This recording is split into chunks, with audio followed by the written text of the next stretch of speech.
Hi everyone, welcome back to the channel. My name is Peter Barber. I'm a professional singer and music producer, and today we're going to be breaking down a live performance of Miley Cyrus singing Zombie. Super excited to check this out. I've already done a reaction and analysis for the original song by the Cranberries. I'll leave that here. And why I want to do another one is because I have a cover of this song that just came out with the great Tegan Early, who, if you guys don't know, she is the voice of Athena in Epic the Musical, which has completely taken over the world and the internet by storm. So really cool to be collaborating with her. We also have another song coming out in a couple months called Legends Never Die. Amazing vocalist, amazing human being. So excited. So I wanted to, really dive into this and think more about what Miley did with this song as someone who covered it. And Miley's vocals are unbelievably perfect for this genre, this kind of singing. I think it's so wonderful that she started, as a Disney star at age 13. She was born in '92. She was born in Tennessee. Goes on the Disney Channel and then really finds herself in the last 5 years doing this more gritty, heavier rock style singing, and it's absolutely perfect for her voice. She has a number of amazing covers. This is one of them. Nothing Else Matters is probably my favorite one by her. Just brilliant. I love Miley. Love Miley as an artist and a singer. So excited to break this down. I've never seen her perform anything live, I don't think, so this should be really interesting, and obviously a lot of things vocally to talk about. So if I enhance your experience, please do consider joining my Patreon community. We'd love to have you over there, and it's the best way to support me. And I'm going to shut up and talk about this music now.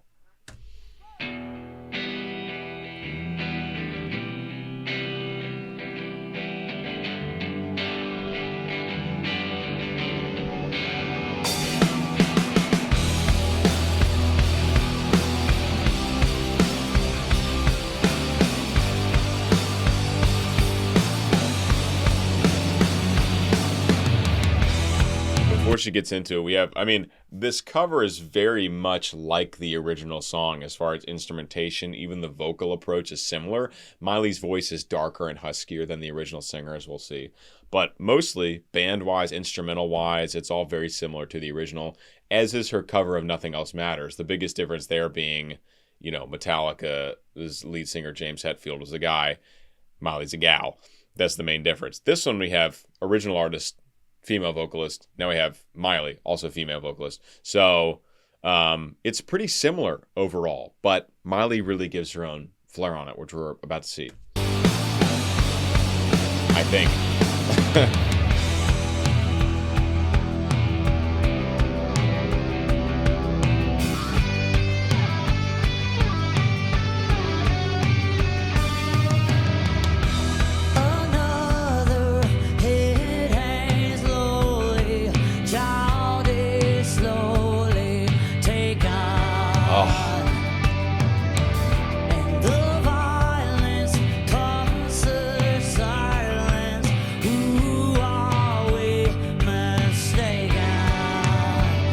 I just think her voice is so, it's the darkness in the sound, the natural grit and gravel in the sound is, for me, so perfect for this song. And again, the rock she's covering. She starts with a nice glottal onset.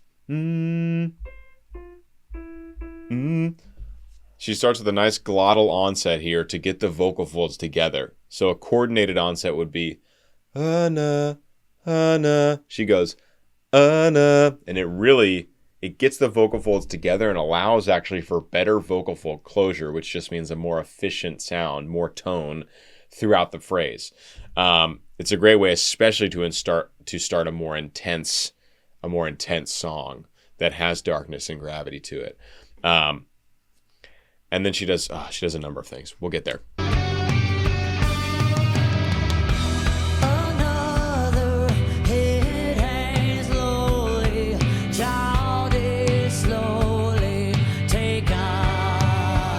So a couple things. One, she's breathing where she needs to because Miley's voice is breathier and it's not a super pure tone. It has that gravel to it. More air is escaping. So she's going to need to take more breaths than someone who was maybe singing this song really efficiently without any grit, without any extra air coming through.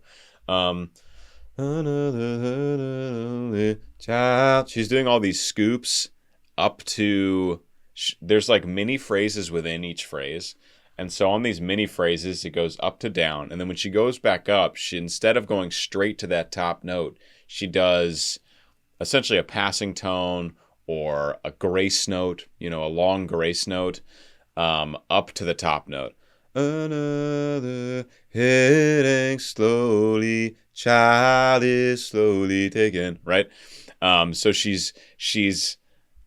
hits a note before she gets to the note that's actually part of the melody. I can't remember what the original singer did as far as that's concerned, but Miley's making it very clear that that's her intention with the singing.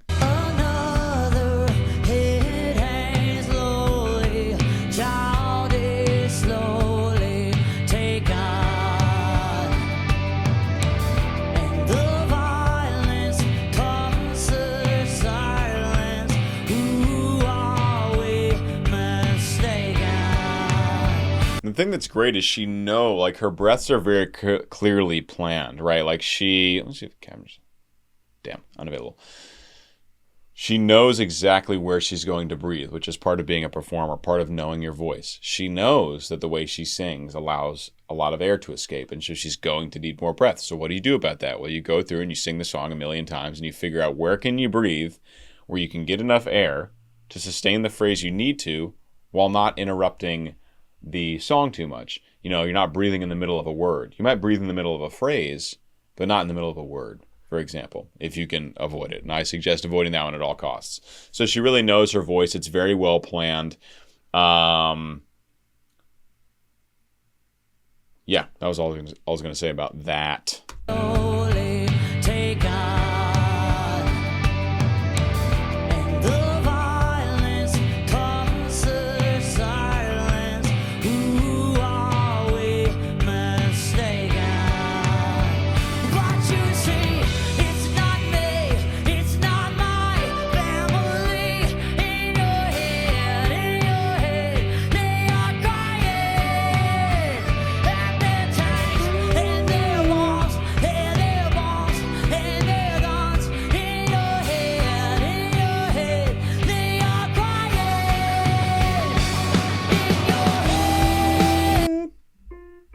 Well, I guess we're in E minor. I really thought we were in F minor for some reason. Not sure why. We're absolutely in E minor, which is the key of the original song. God. So getting up to these high G's, right? And for Miley, Miley's voice, especially as she's gotten older, sits much, it's a very low sitting voice. So for her to be singing these high G's and above is really stretching it. That's very much in like tenor range, male tenor range. But you can tell, you can really feel her stretching her vocal folds out to get up there. She's not flipping into a head voice. She's not flipping into a mixed belt or anything. She's carrying that gritty, gravelly chest belt all the way up through these high notes. But because Miley's voice is so low, it's actually high for her to be singing in this range that, for most women would not be considered very, not super high. So it's just really interesting, but it's got so much weight and so much gravity to it. It gives me chills every time I hear her sing anything, really. And this is my first time hearing her sing this live. I've heard her official cover of it before.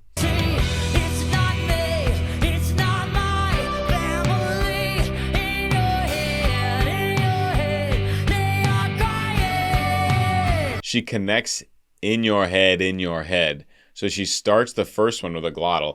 In your head. But the second one, she actually connects. She doesn't stop the sound to do another glottal attack on the second one. She actually carries through that phrase, and you can tell, at least on that vowel, on that part of her range, her voice does adopt a more efficient tone than maybe lower in her range where it's more gravelly. At least on that vowel. In your head. So she can actually sustain a slightly longer phrase because there's less air. There's less grit and gravel going through her vocal folds.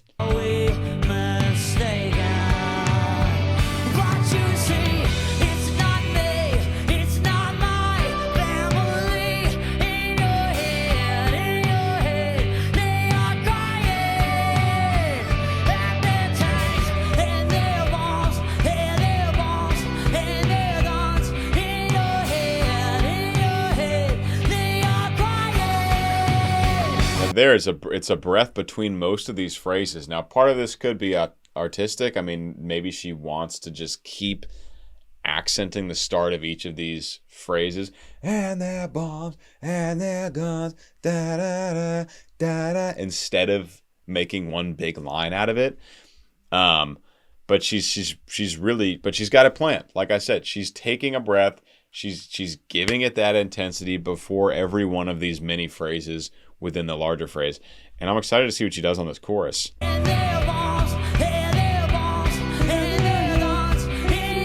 Carries.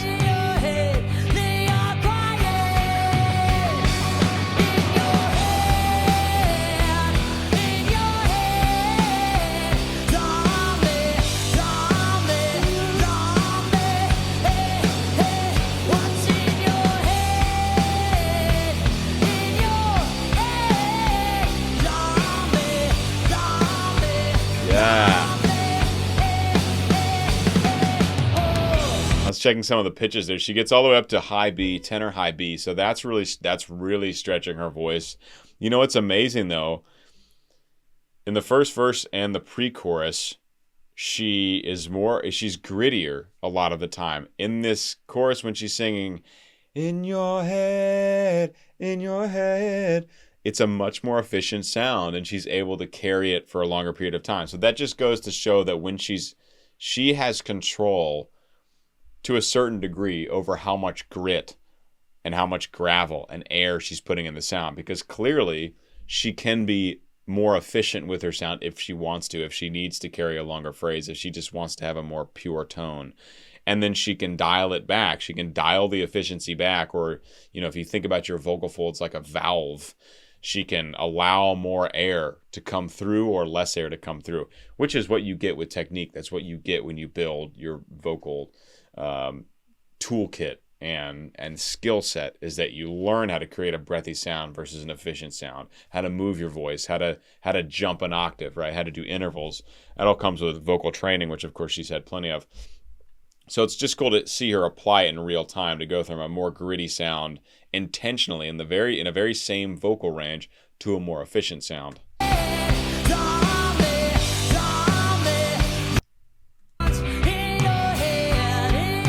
Efficient.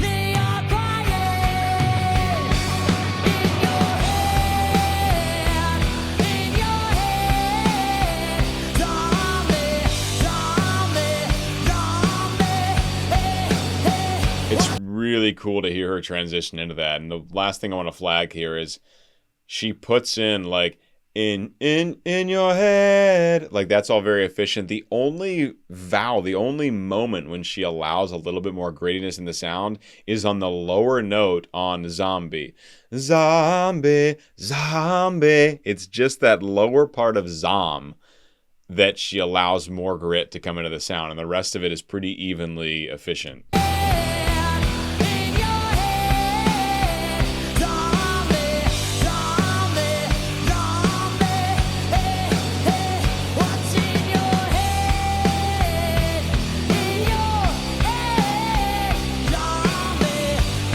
Now that high B, now she's got the big mouth position, right? That's a really good place you want your mouth to be in, with that really high, on a really high eh. Actually, eh is the perfect vowel for a big high note in chest voice.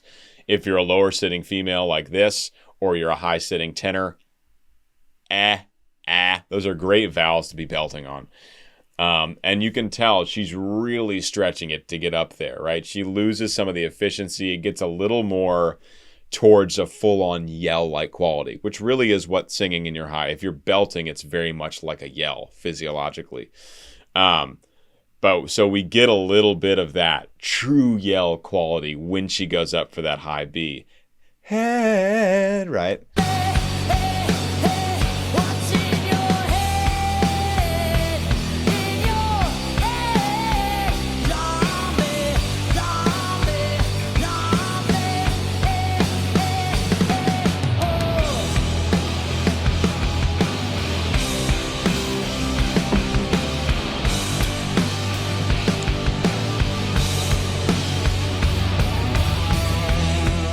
A little bit about this section. No need to go back, but usually we have the That whole section's in the original.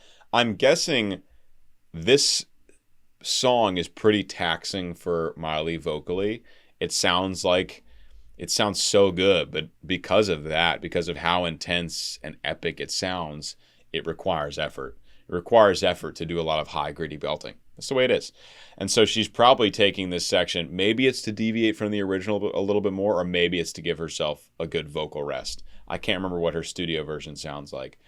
And another huge skill about being a performer is being able to be comfortable on stage as the solo voice when you're not singing. So she has this whole section. She goes back to the middle and she's rocking out and she's connecting with the band. Absolutely critical. And it's if you've never performed before, it's not ever something you would think about. But when you're up there singing your solo, let's say you've got this part down, and then you've got 15 seconds where you're no longer singing and you just got the microphone, and you're like, oh shit, what do I do now? So it's really good to be natural up there, commend the band, show people that you're still involved, you're still a team when you're not singing. Very important. And of course, Miley is phenomenal at that. It's Miley Cyrus.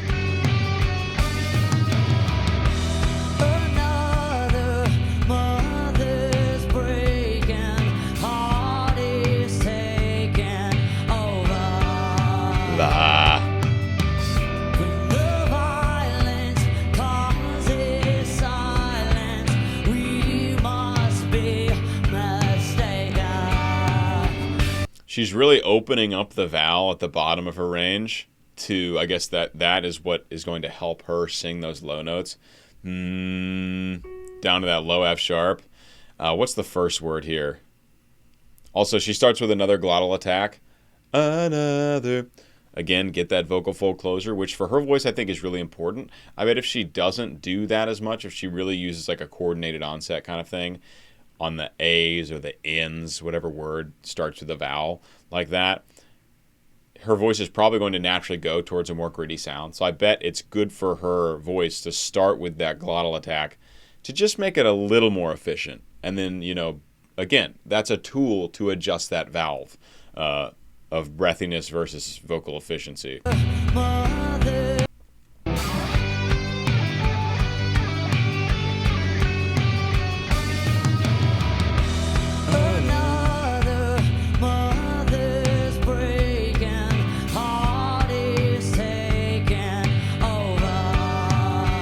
So over is the word, right? And Miley's American.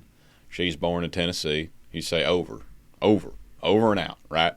My mom's side's from Tennessee. My dad's side's from Texas. I was born and raised in Virginia. If I want to turn it on, I can turn it on. So over, American word, but she says over. It's like almost British, right? Now, I'm guessing that's because when she gets down to the bottom of that range, she wants to open up the... Sorry, short-circuited there for a second. She gets down to the bottom of her range. It helps her to open up the mouth just to allow, it might not be helpful for everyone. Some people might like a more closed vowel down there for the color. For her, obviously, open vowel on that low F sharp is useful. So instead of saying over, she says over to get that sound out. She does the same thing on the next phrase as well.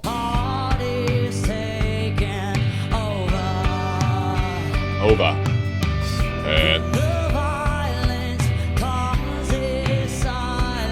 I gotta stop there.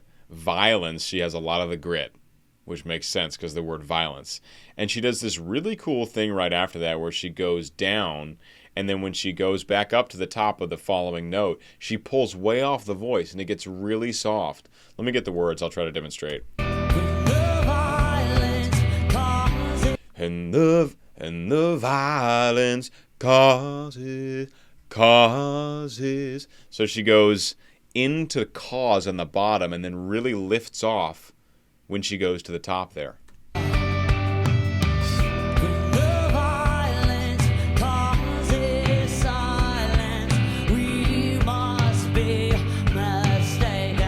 Stay calm.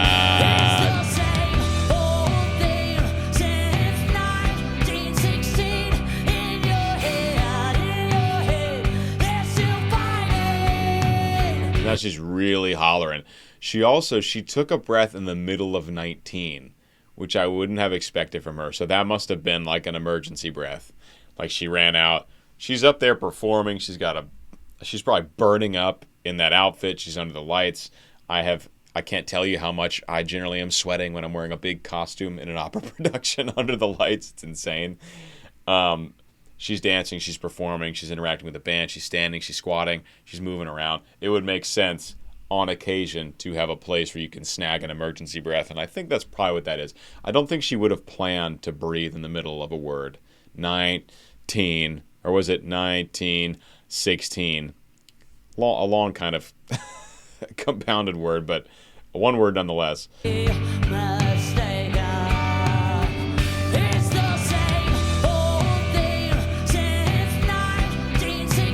No, really, 1916. Now, maybe she's also doing it to be in line with what she's doing vocally with the first two phrases. It's the same old theme since 1916. Maybe just to split it up, da-da-da-da-da-da-da-da-da-da, instead of, splitting up two and then carrying a phrase. I don't know. I would love to chat with her about it. Someday on the podcast, Miley, you're going to come on the show.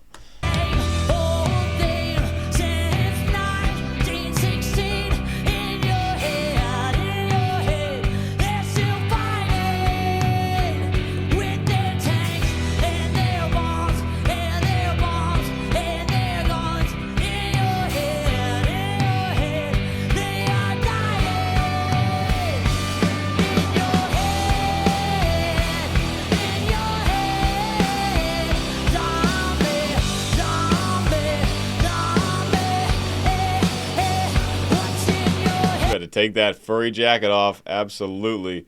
She really has just like the perfect, you can tell she's got the same exact placement whenever she goes, in your head. The mouth is a little bit of biting the apple, kind of. The tongue is nice and relaxed, nice and forward. It's a wide kind of mouth. It's not like, in your head, in your head, in your head. It's pretty true to the vowel. But you can tell she goes back to the exact same position whenever she sings that. So she's got that locked in, for sure. There too. It's the same vowel.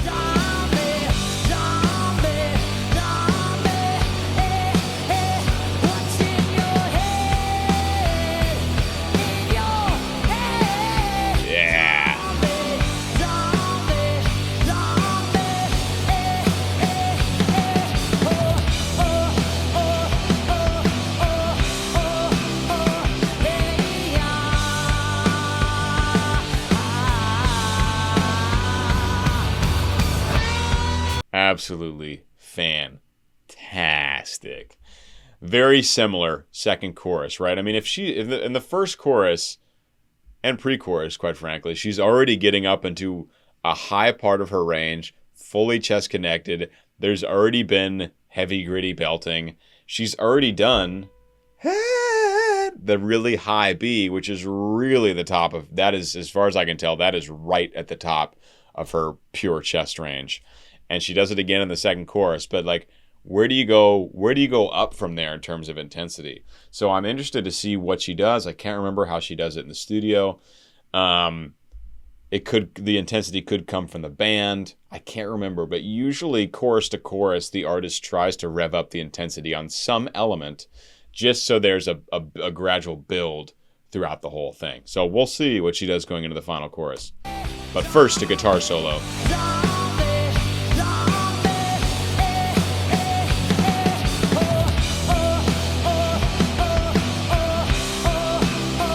Oh, all those glottal attacks. Oh.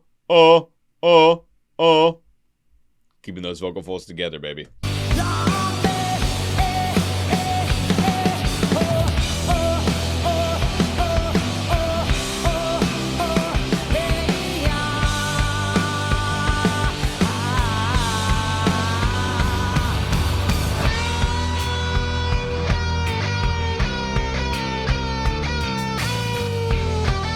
That is the original solo for sure.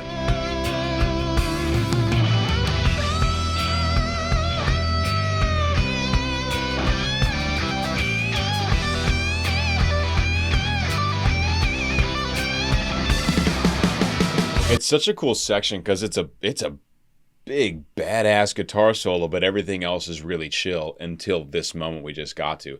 So this for sure, I mean, that is the like note for note the solo in the original song. So I don't know if it's a performance licensing kind of thing, because this is how it is. It's how it's been for her covers, is really doing them like the original, but it's Miley bringing Miley's voice to it is totally the main difference. So I don't know if that's a licensing thing or if that's an agreement with the original artists. I don't know. But the point is that, I mean, that guitar solo seals that idea that it is, because that is note for note the original guitar solo. Super chill, and then bring it back. Shred.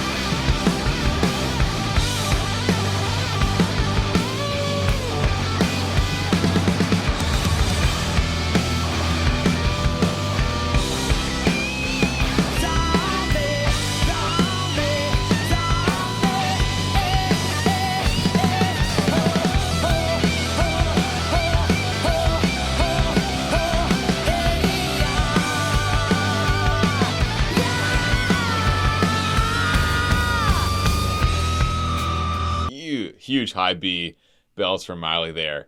I do remember that from the studio version. This guitar solo is amazing. A number of thoughts. Okay, first thing, guitar solo is amazing. There's so much guitar chaos in this final chorus. That was the element that they've really added in this final chorus to rev up the intensity. It is chaos from the guitar and drums. And then Miley's big belt at the end, way at the top of her range, those high Bs. I know I'm talking really fast. Stay with me. I'm getting my buddy George Washburn, world-class guitar player who works full-time in Nashville. He's going to be playing guitar on this song, and he's going to absolutely shred it. I'll probably get him to do his own thing, because I'm not recreating the original. I'm doing a true cover where I'm changing a number of elements, and so I'll get George to change the guitar solo and absolutely shred, and then add all the chaos in this final chorus. It's gonna be awesome, especially with Tegan on the vocals, on the lead vocals.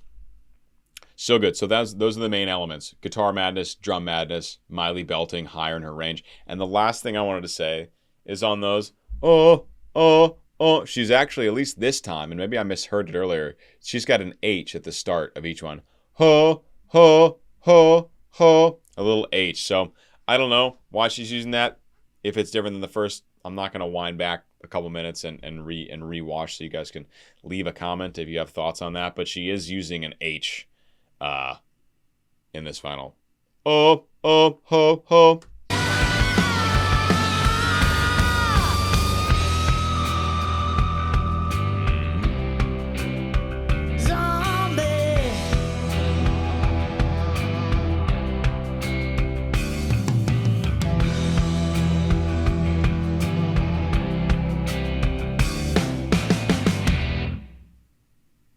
Yes, Miley. I love you, Miley. So good. Amazing cover.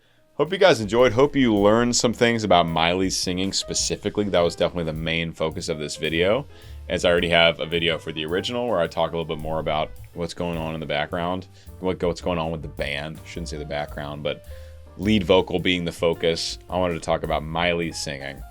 And this was more of the template that I used for my version. Anyway, hope you guys enjoyed. Hope you learned something. If I enhanced your Miley Cyrus experience, please do consider joining my Patreon. It's the best way to support me. You can also support with a one-time donation to buy me a coffee or by joining my YouTube membership.